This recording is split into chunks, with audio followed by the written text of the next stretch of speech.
In this video, we will look at how to create a softer school schedule to ease back into our school year. We begin by looking at the Calendar tab for the 6th grader.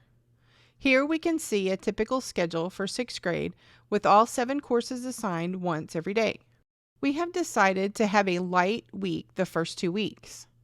We will keep the top 3 courses during the first week and change the remaining courses to begin in later weeks. From the Courses tab, we click on the details of English 6 and click the Course Settings button. We change the start date for this course to the following week. Make sure you click that Save button so the system will save your changes.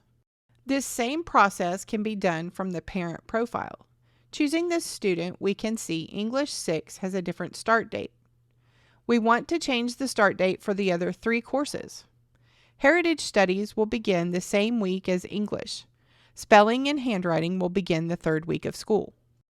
Going back to the Calendar tab, we can see the changes we made to our school year and how the course load will increase each week. Creating a softer school start is another way to customize the hub to fit your homeschool needs.